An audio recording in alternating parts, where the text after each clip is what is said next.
అధిష్టానం సరికొత్త వార్తల ప్రపంచం. అధిష్టానం వాక్ స్వతంత్ర ప్రజాబలం. వెల్కమ్ టు అధిష్టానం టీవీ. ముందుగా బులెటిన్లో హెడ్లైన్స్. అవినీతి చేయడంలో తనను మించిన వారు లేరని జగన్మోహన్ రెడ్డి మరోసారి నిరూపించారు. ఏపీలో కూటమి ప్రభుత్వ నేతల్లో ప్రజల పట్ల బాధ్యత లేదు. తన భర్త రవికిరణపై కూటమి ప్రభుత్వం అక్రమ కేసులు పెడుతుంది. మాజీ సీఎం జగన్పై టీడీపీ నేత ఆనం పంచులు. మహిళలపై హింసకు పాల్పడితే చర్యలు. నరసన్నపేట ఎమ్మెల్యే. చతం గ్రామాన్ని పర్యటించిన టీడీపీ నాయకులు. అవినీతి చేయడంలో తనను మించిన వారు లేరని జగన్మోహన్ రెడ్డి మరోసారి నిరూపించారని AP state aquaculture development authority chairman Anam Venkataramana Reddy అన్నారు. ఈ మేరకు ఆయన మీడియాతో మాట్లాడారు.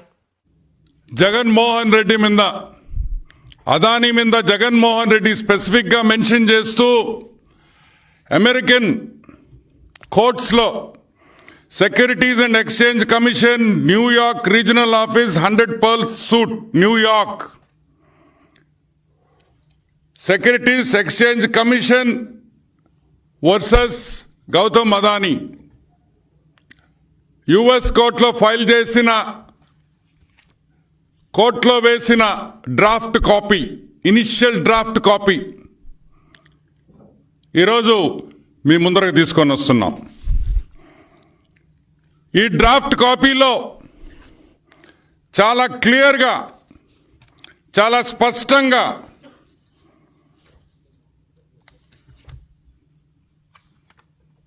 జగన్మోహన్ రెడ్డి పేరు, ఏపీ గవర్నమెంట్ లో పెద్ద పెద్ద బడా ఐఏఎస్ ఆఫీసర్ల పేర్లు, నాయకుల పేర్లు ఏపీ గవర్నమెంట్ అఫీషియల్స్ కింద ఆ బ్రాకెట్లో వేయడం జరిగింది. United states district court, eastern district court of New York లో ఫైల్ అయిన కేసు ఇది. Case 1-24 CIV 8080 case number. దాంట్లో వాళ్ళ పేర్కొన్న అంశాలు కొన్ని మీకు ఈరోజు మీ ముందరికి తీసుకొని వస్తా. SCCI అంటే సెంట్రల్ గవర్నమెంట్ ఏజెన్సీ జూన్ 2020లో అగ్రిమెంట్ చేసుకుంది. జూన్ 2020లో అగ్రిమెంట్ చేసుకుంది. 90 రోజుల్లో డిస్కామ్స్తో PPA చేసుకోవాలని ఆ అగ్రిమెంట్ ఉంది. 90 రోజుల్లో.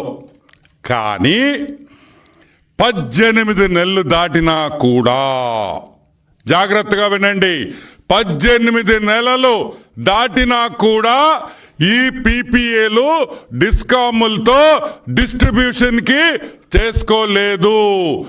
ఎందుకు చేసుకోలేదు? SCCI సెంట్రల్ గవర్నమెంట్ ఏజెన్సీ స్టేట్స్కి పవర్ కొనుక్కోండ్రా నాయనా, మేము 9000 మెగావాట్లు సోలార్ పవర్ మా దగ్గర ఉందిరా అబ్బయ్య, వచ్చి కొనుక్కోండ్రా అంటే ఒక్క స్టేట్ గవర్నమెంట్ కూడా రాలేదు, ముందుకు రాలేదు కాదు, దండం పెడతాం, మాకు వద్దయ్యా మీ పవరు అన్నారు. ఏమన్నారు? మీ పవర్ మాకు వద్దు. ఎందుకొద్దు? మీకెందుకొద్దు? ఎందుకొద్దంటే మీ రేటు అక్కడుంది, మాకు కావాల్సిన రేటు ఇక్కడుంది. కుదరదు, రేట్లు కుదరవు. సోలార్ ప్యానెల్స్ కాస్ట్ తగ్గిపోతున్నాయి, సోలార్ జనరేషన్ కాస్టే తగ్గిపోతుంది. మాకు ఇంకా చౌకగా వస్తుంది, చీప్గా వస్తుంది, తక్కువ ధరకు వస్తుంది, మాకు వద్దురా బాబోయ్ అని చెప్పిన డిస్కామ్స్ అన్ని. ఏ డిస్కామ్స్? ఆంధ్ర రాష్ట్రంలో ఉండే డిస్కామ్స్ ఒకటే కాదు, భారతదేశంలో.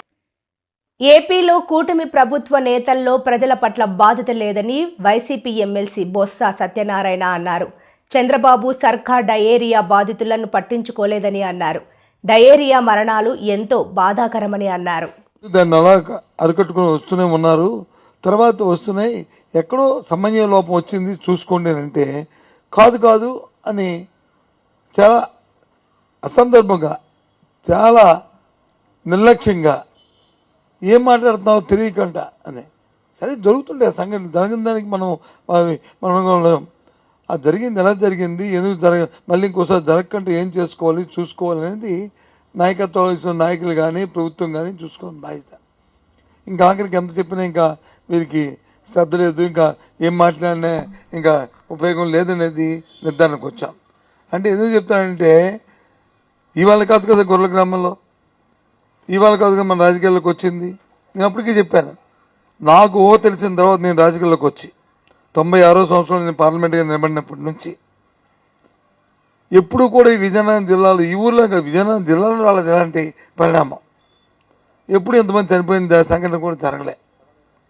ఒకరోజు అడిగితే ఒకరు అన్నారు, ఒక రోజు నలుగురు అన్నారు, మరి ముఖ్యమంత్రి గారు 8 అన్నారు మీ సమావేశంలో. తర్వాత డిప్యూటీ సీఎం వచ్చి 10 మంది అన్నారు. ఆయన వచ్చి ఊరికి వచ్చిన 10 మందికి తర్వాత ప్రభుత్వం ఇస్తుంది అని చెప్పి 10 లక్షలు ప్రకటించడం జరిగింది. మరి ఇచ్చారో లేదో ఇంకా తెలియదు, కానీ నాకు ఇచ్చారా, మరి ఇచ్చారో తెలియదు, కానీ సరేలే ఇస్తారో పోతారో మరి వాళ్ళదే మనకేం సంబంధం, అది మనకు సంబంధం లేదు కానీ విషయం అది. కానీ చెప్తాను ఎందుకంటే బాధ్యత ఉండాలి. ప్రభుత్వంలో మనం గెలిచామా మనం ఓడామా అనేది కాదు, ఒకసారి ఓడుతాం ఒకసారి పోతాం, అది పెద్ద వింతేం కాదు. కానీ మన తాలూకా బాధ్యత ఉండాలి ఎన్నిసార్లు అయినా సరే. అలాంటి సంఘటన చూస్తే చాలా నాకు ఇబ్బంది అనిపించింది. అది దురదృష్టమైన పరిణామాలు ఉన్నాయి రాష్ట్రంలో.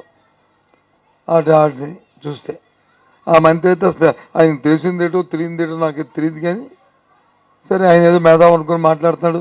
ఇంకెందుకులే అలాంటి వాళ్ళతో నోట్లో మన సామెత ఉంది కదా, అలాంటి వాళ్ళని విడిచిపెట్టేస్తే సరే వాళ్ళతో బాధించకండి, ఇంకా బాధించడం కూడా ఊరుకున్నాను నేను. ఇంకా తెలియక అంటే అంత నిర్లక్ష్యం. దీనికి అందరికి ఎందుకు చెప్తున్నానంటే సంఘటనలు జరుగుతుంటాయి, కానీ నిర్లక్ష్యం అనేది కాదు, నిర్లక్ష్యం ఉండకూడదు, బాధ్యత ఉండాలి, బాధ్యతారహితంగా ఉండాలి.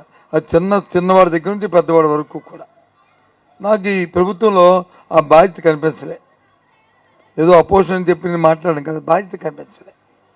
సరే దురదృష్టం, రాబోయే కాలం ఇంక మొన్న ఎన్నికలయ్యాయి కాబట్టి ఇంకా 4 సంవత్సరాలకు టైం ఉంది కాబట్టి కొన్ని ఈ 4 సంవత్సరాల బాధ్యత తెలుసుకోవాలని నా కోరిక, తెలుసుకోవాలని నా తాలూకా డిమాండ్ కూడా.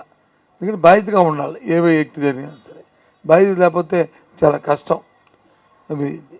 ఇవాళ మరి మీ అంటే మా నాయకుడికి మరి జగన్మోహన్ చెప్పాం.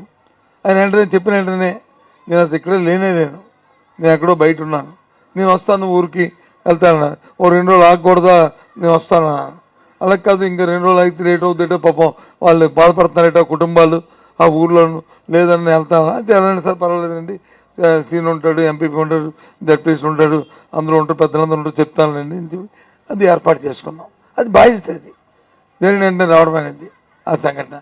దానికి వచ్చి మొన్న అంటారు ఆ ఊరు వెళ్ళాడు, అన్ని ఊర్లు వెళ్ళాడు ఆయన అని అంటాడు. ఎక్కడైతే ఎక్కువగా దాని తాలూ గ్రావిటీ ఉందో, ఎక్కడైతే ఆ శానిటీ ఉందో అక్కడికి వెళ్తారు. సంఘటన మరి ప్రభుత్వం ఏం చేస్తుందో ఆడుకుంటుందా? ఆయన వచ్చి జగన్మోహన్ వచ్చి అన్ని ఊర్లు తిరుగుతుంది, రాష్ట్రం అంతా తిరిగితే ఏం మాటలవి, బాధ్యత లేని మాటలవి. ఆయన వచ్చి బాధ్యతగా వచ్చారు, ఆయన చూశారు, ఇక్కడ ఆ కుటుంబాల తాలూకా ఆ బాధను చూశారు. చూసి ఆయన 2 లక్షల రూపాయలు నా తరపున మా పార్టీ తరపున ఇస్తానని చెప్పారు. ఆ 2 లక్షలు వెంటనే 3 రోజుల్లోనే చెక్కులు రాసి వెంటనే మాకు ఫోన్ చేసి ఉన్నాయి తీసుకెళ్ళి వాళ్ళందరికి ఇవ్వండి అని చెప్పారు. ఆ రోజే పంపించేద్దాం అనుకున్నాం, కానీ ప్రత్యక్షంగా వచ్చి మీకు ఇద్దామని ఉద్దేశంతోనే ఈ 10 రోజులు ఆపి ఈ లోపు ఎలక్షన్ వచ్చింది. మరి పంపించడం ఎలక్షన్లో ఇవి పంచకూడదనే ఉద్దేశంతో ఆపి అవి అయిపోయింది. కాబట్టి ఇప్పుడు ఇవి ఈరోజు పంచడానికి వచ్చి ఇక్కడికి వచ్చాం. ఏదైనప్పటికీ కూడా ఎందుకంటే మన గ్రామాలు మన ప్రాంతం అంతా సామరస్యంగా అంతా ఉండే మన ప్రాంతం. మిగతా గ్రామాలు మిగతా రాష్ట్రంలో ఉన్న మిగతా ప్రాంతాల్లాగా మనం వచ్చి ఎవరి మీద తన భర్త రవి కిరణపై కూటమి ప్రభుత్వం అక్రమ కేసులు పెడుతోందని ఆయన భార్య సుజన ఆవేదన వ్యక్తం చేశారు. బుధవారం ఆమె విశాఖ ప్రెస్ క్లబ్లో మీడియా సమావేశంలో మాట్లాడారు. ఆయన ఆరోగ్యం ఏం బాగాలేదండి, అతనికి స్టంట్ వేశారు, హార్ట్ ప్రాబ్లం ఉంది, స్టంట్ వేశారు. అతనికి అసలు 8 గంటలు రెస్ట్ ఉండాలి. అలాంటిది అతన్ని స్టేషన్ రాజమండ్రి జైల్లోంచి మాచర్ల తీసుకెళ్లారు. మాచర్ల నుంచి తీసుకొచ్చి మళ్ళీ రాజమండ్రి జైల్లో అప్పచెప్పారు. అక్కడి నుంచి మళ్ళీ కురుపం తీసుకెళ్లారు. ప్రతిరోజు అతన్ని 500-600 కిలోమీటర్లు తిప్పుతున్నారండి. అతనికి అసలు నిద్రపోవడానికి కూడా టైం ఇవ్వట్లేదు. ప్రతిరోజు తీసుకెళ్తున్నారు, పీటీ వారెంట్లు వేసి స్టేషన్ కస్టడీలు వేసి తీసుకెళ్తున్నారు. డాక్టర్లు చెప్తున్నా కూడా అతను అన్ఫిట్గా ఉన్నాడు, అతను తిరగడానికి అన్ఫిట్గా ఉన్నాడు, అతని ఆరోగ్యం బాగాలేదని చెప్పినా కూడా అతన్ని స్టేట్మెంట్లు వేసి తీసుకెళ్తా ఉన్నారు. పీటీ వారెంట్లు వేసి స్టేషన్ కస్టడీలు అని చెప్పి తిప్పుతా ఉన్నారు. రోజుకి 500-600 కిలోమీటర్లు తిరుగుతున్నారండి. అతను నిద్రపోవడానికి టైం కూడా ఇవ్వట్లేదు. అతను హార్ట్ పేషెంట్, 8 అవర్స్ అసలు రెస్ట్ ఉండాలి. అతని ఆరోగ్యం బాగా క్షీణించింది. అతను నడవలేని స్థితిలో ఉన్నా కూడా తీసుకెళ్ళిపోతున్నారు అతన్ని. ట్యాబ్లెట్స్ కూడా ఇస్తున్నారా లేదా తెలియదండి నాకు. అతను వెళ్తుంటే, మేము జైలుకి వెళ్తుంటే ఎంట్రీ పెట్టుకుంటుంటే అసలు ఎంట్రీ అతను లేడనే చెప్తున్నారు. మాకు ఎంట్రీ క్యాన్సిల్ అయిపోతుంది. పీటీ వారెంట్లు వేసి తీసుకెళ్ళిపోయారమ్మంటున్నారు. ఏ స్టేషన్ అంటే చెప్పట్లేదు, ఎక్కడికి తీసుకెళ్లారంటే చెప్పట్లేదు. చాలా ఇబ్బంది పెడుతున్నారండి నన్ను, నా పిల్లల్ని, నా కుటుంబాన్ని అంతా చాలా ఇబ్బంది పెడుతున్నారు. అతను ఎక్కడ ఉంటున్నాడో తెలియట్లేదు, ఏం చేస్తున్నారో తెలియట్లేదు. ప్రతిరోజు ఇలా తిప్పుతున్నారు. అతని ఆరోగ్యం క్షీణించి అతనికి ఏదైనా అంతే ఎవరిదండి రెస్పాన్సిబిలిటీ? నాకు డాక్టర్ రిపోర్టు అన్ని రిపోర్ట్స్ ఉన్నాయండి. నేను మళ్ళీ సబ్మిట్ చేస్తాను, మీ అందరికీ చూపిస్తాను. ఇప్పుడైతే నేను తీసుకురాలేదు.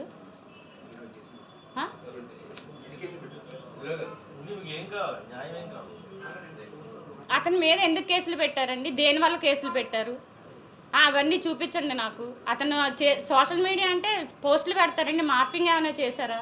అతను ఏమైనా అసభ్యకంగా రాశాడు, అసభ్యకరంగా అశ్లీలంగా ఏమన్నా ఉన్నాయా పోస్టుల్లో? ఒకసారి చూపియండి. ఎందుకు పెడుతున్నారు ఇన్ని సెక్షన్లు? ఇన్ని సెక్షన్లు ఎందుకు పెడుతున్నారు అతని మీద?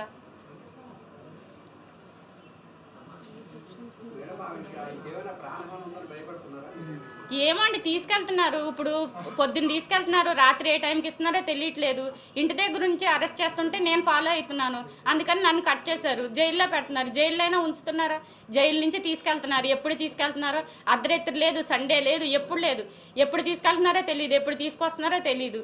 అతను అక్కడ ఉన్నాడని మనం వెళ్ళి ములాఖత్ పెట్టుకుంటే అక్కడ లేడమ్మా, పీటీ వారెంట్ మీద తీసుకెళ్లారు. ఎక్కడ తీసుకెళ్లారు మాకు తెలీదు. ఇట్లనే చెప్తున్నారు. జైల్లో కూడా మాకేం చెప్పట్లేదండి. అక్కడికి వెళ్ళి అడుగుతుంటే కూడా మనిషి ఉండట్లేదు, మమ్మల్ని కలవనివ్వట్లేదు అసలు ఆయన్ని.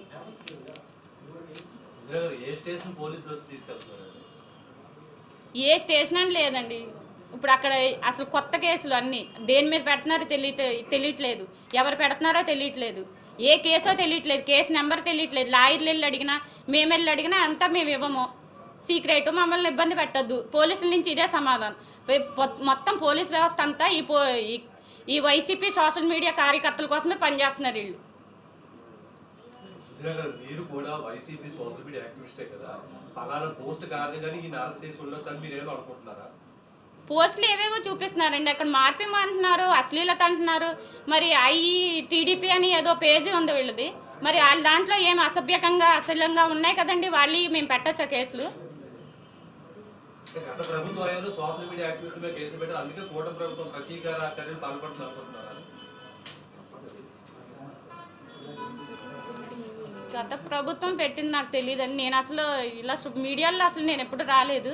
మా వారిని అరెస్ట్ చేశారు, ఎందుకు చేశారని నేను అడుగుతున్నాను. దానికి సమాధానం చెప్పండి. అసలు ఇప్పుడు ఎన్ని స్టేషన్లు అని కదండి, ఆయన మీద 20 కేసులు ఉన్నాయి. రోజుకొక స్టేషన్ అని తిప్పుతున్నారు, రోజుకొక కేసు అని చెప్తున్నారు, పీటీ వారెంట్లు వేస్తున్నారు, స్టేషన్ కస్టడీలు అంటున్నారు. అతను ఒక్క చోట ఉండనివ్వట్లేదు. పోలీసులు ఇబ్బంది అంటే దువ్వాడ సీఎం మల్లేశ్వరరావు అండి. అతను చాలా మిస్బిహేవ్ చేశాడు, చాలా ఇదిగా చేశాడు. నెక్స్ట్ రాజమండ్రి సిఐ బాజీలాల్, అతను కూడా అంటే వాళ్ళు గవర్నమెంట్లో పనిచేస్తున్నారో టీడీపీకి చొక్కాలు వేసుకుని పనిచేస్తున్నారో నాకు తెలీదు. వాళ్ళు మొత్తానికి టీడీపీ వాళ్ళు ఏదైతే చెప్తున్నారో అదే చేస్తున్నారు. కొట్టడం అంటే ఆయనకి కాలు ఇన్ఫెక్షన్ అయిందండి, అతనికి రాడ్స్ వేసారు, యాక్సిడెంట్ అయింది. ఆ ఇన్ఫెక్షన్ వేసిన దాని దగ్గర మొన్న సిఐ తోసేస్తే అతనికి చీమ్ పట్టేసింది కాలు. అతను షుగర్ పేషెంట్, హార్ట్ పేషెంట్, ఏం చేస్తున్నారో తెలియట్లేదు. అతను ఇంతవరకు నాకు చూపించలేదండి.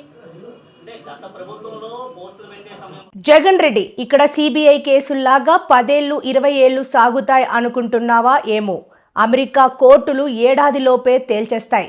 అమెరికా జైల్లో బ్రెడ్ జామ్ మాత్రమే పెడతారు. ఇంటి నుంచి చేపల పులుసు, మటన్ బిర్యానీ తెచ్చుకునే వీలు లేదు అని టీడీపీ నేత అన్నారు.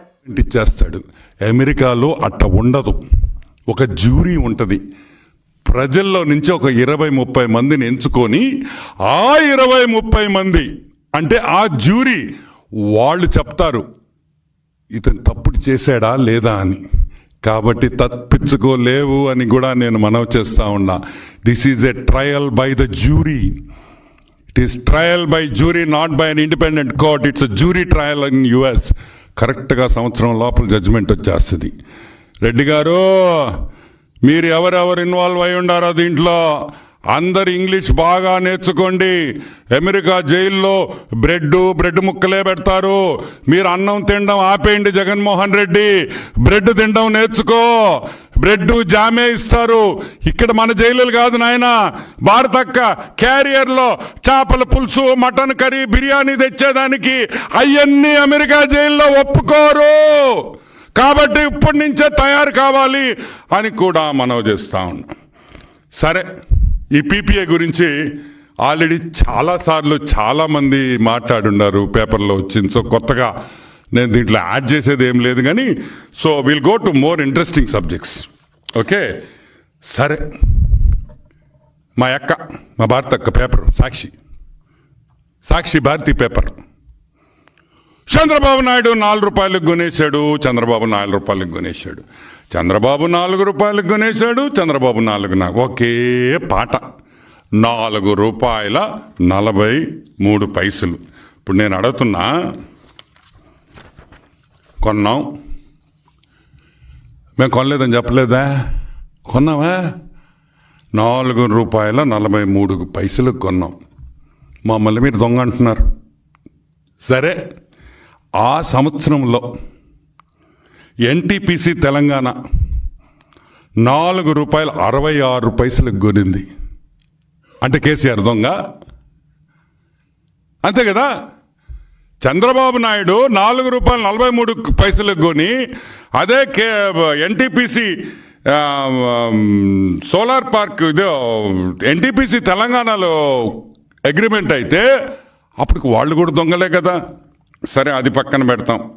రాజస్థాన్ 4 రూపాయల 34 పైసలు.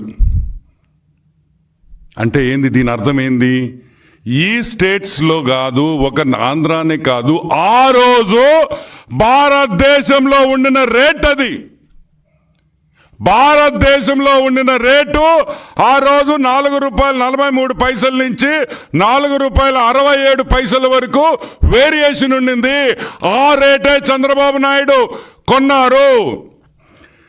అనంతపూర్ సోలార్ పార్క్కి చేసిన PPAలో అన్ని రాష్ట్రాల్లో చేసిన ప్రైజులో అతి తక్కువ ప్రైజ్ చంద్రబాబు నాయుడు గారిదే అని కూడా నేను మనవి చేస్తున్నా.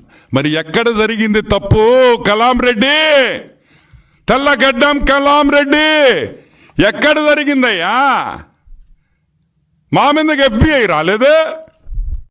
మహిళలపై హింసకు పాల్పడితే చర్యలు. నరసన్నపేట శాసనసభ్యులు బగ్గు రమణమూర్తి. శ్రీకాకుళం జిల్లా నరసన్నపేట నియోజకవర్గం పోలాకి మండలం మహిళలపై హింసకు పాల్పడితే చర్యలు తీసుకుంటామని నరసన్నపేట శాసనసభ్యులు బగ్గు రమణమూర్తి అన్నారు.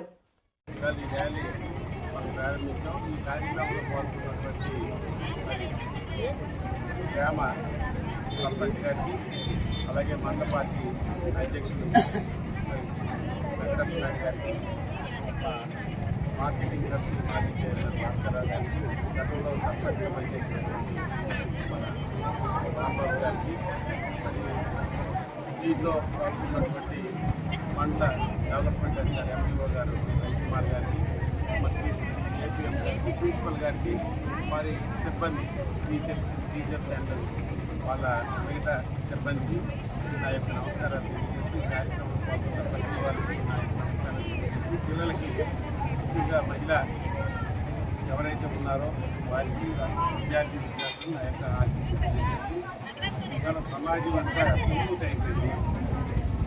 ఒక పక్క లక్ష్యానికి ఆడవాళ్ళు సైన్స్ అన్ని రంగాల్లో తీసుకుంటే ఒక పక్క విలక్షత కాకపోతే ఆడ మగ తేడాతో ఆడవాళ్ళ పట్ల హింస ఒక పక్క గృహహింస అవ్వచ్చు, అలాగే అవగాహన లేక తల్లిదండ్రులు బాల్య వివాహాలు చేసి వాళ్ళ జీవితాన్ని ఒక దశలోనే చేసే పరిస్థితి ఉంది.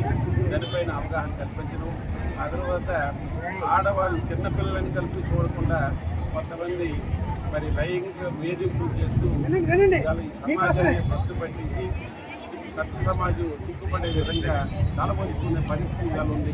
వీటికన్నిటికీ కారణం అవగాహన లోపం. అందువల్ల ఇవాళ ఎవరైనా మరి తల్లిదండ్రులు కాకుండా ఎవరైనా మిగతా పరపురుషులు ఆడవాళ్ళు తాకినా మరి వాళ్ళు ఏమైనా ఇన్ఫెక్షన్ చేసినా వెంటనే మీరు ఈ ప్రిన్సిపల్ గారు చెప్పడం, తల్లిదండ్రులు చెప్పడం, తద్వారా పరువు పోతాన్ని ఆలోచనతో పోలీస్ స్టేషన్స్ వరకు వెళ్ళకపోవడం మనం చెప్పి ఇటువంటి ఆకతాయికాలుగా శాస్త్రం ఇంకా ఎక్కువ అవుతున్నాయి.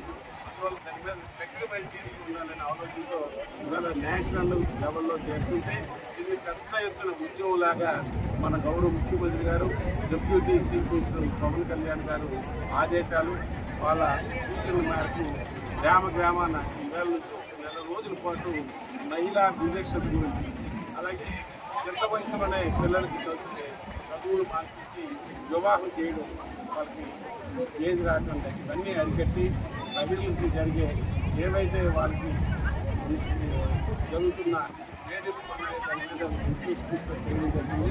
ఈ కార్యక్రమంలో పాల్గొన్నటువంటి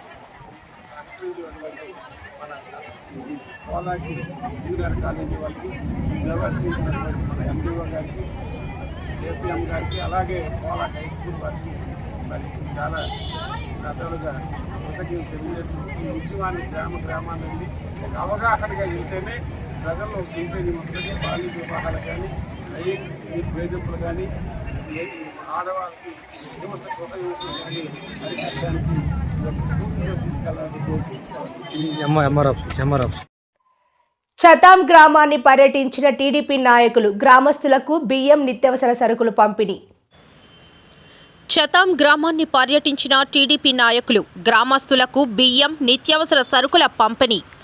అల్లూరి జిల్లా ముంచంగిపుట్టు మండలం మాకవరం పంచాయతీ చతాం గ్రామస్తులు కనీస మౌలిక సదుపాయాలకు నోచుకోకుండా జీవనం సాగిస్తున్నారని వివిధ పత్రికల్లో, టీవీ ఛానల్స్లో వస్తున్న వరుస కథనాలను చూసి మంగళవారం TDP Araku parliament organizing secretary Pangi Shastri Babu వారి బృందం చతాం గ్రామానికి పర్యటించారు. దట్టమైన అటవీ మార్గంలో 5 కిలోమీటర్లు కాలినడకన నడిచి గ్రామానికి చేరుకొని గ్రామస్తుల సమస్యలను తెలుసుకున్నారు. చతాం గ్రామస్తులు పడుతున్న ఇబ్బందులను చూసి గ్రామస్తులకు బియ్యం, నిత్యావసర సరుకులను పంపిణీ చేశారు. అనంతరం TDP Araku parliament organizing secretary Pangi Shastri Babu, TDP నాయకులు కిముడు రామదాసు మాట్లాడుతూ చతాం గ్రామంలో కనీస మౌలిక సదుపాయాలు కూడా లేకుండా అనేక ఇబ్బందులతో గ్రామస్తులు జీవిస్తున్నారని, వారం రోజులు బట్టి మీడియాలో వస్తున్న కథనాలను చూసి గ్రామాన్ని పర్యటించడం జరిగిందని, గ్రామస్తులకు ఆధార్, రేషన్, జాబ్ కార్డులు, రోడ్డు, విద్యుత్, ఇతర సమస్యలతో ఇబ్బందులు పడుతున్నామని తమ దృష్టికి గ్రామస్తులు తీసుకువచ్చారని అన్నారు. మిత్రులారా, అందరికీ నమస్కారం. నా పేరు Pangi Shastribabu. Telugu Desam party Araku parliament organisation secretary, Munchingput మండలం మాకవరం పంచాయతీ చతాం అనేటటువంటి గ్రామ పరిసర ప్రాంతాల్లో ఇప్పుడు మనం మాట్లాడుతున్నాం. ఈ యొక్క గ్రామం కొత్తగా ఏర్పడింది. ఈ యొక్క గ్రామ సమస్యల మీద గడిచినటువంటి 10-20 రోజులుగా టీవీల్లో, ప్రసార మాధ్యమాల్లో ప్రసారం అవుతూ ఉంది. ఇది ఇక్కడ ఏదైతే గ్రామస్తులు ఈరోజు 7 కుటుంబాలు, 21-22 మంది సభ్యులు ఉన్నారు. వీరు గడిచినటువంటి కాలంలో బాబుసాల పంచాయతీ ఏడుకొండల బంద అనే గ్రామంలో నివాసం ఉండేవారు. కొన్ని కారణాల వల్ల వీళ్ళ యొక్క పాపులేషన్ పెరగడం, కుటుంబం పెరగడం, అక్కడ భూమి తక్కువగా ఉండడం, జీవన ఉపాధి కోసం ఈ యొక్క ప్రాంతాన్ని ఎంచుకున్నారనేది వీరి ద్వారాగా మనకు తెలుస్తూ ఉంది. వీరు ఏడుకొండల బంద అనేటటువంటి గ్రామంలో ఉన్నప్పుడు కొంతమందికి రేషన్ కార్డులు కొన్ని కుటుంబాలకు ఉన్నాయి. ఆధార్ కార్డులు ఉన్నాయి. అయితే వీరు ఈ ప్రాంతానికి చత్తా ఆమ్ అనేటటువంటి గ్రామ పరిసర ప్రాంతాల్లో వచ్చి సుమారుగా 6-7 సంవత్సరాలు కావస్తూ ఉంది.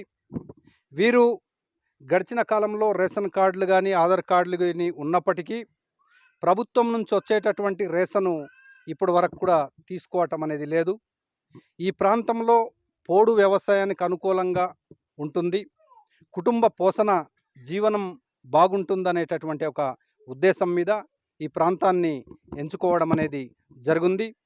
ఈ గ్రామంలో వీరికి ఈ గ్రామం పేరు మీదుగా ఆధార్ కార్డులు కానీ రేషన్ కార్డులు లేవు.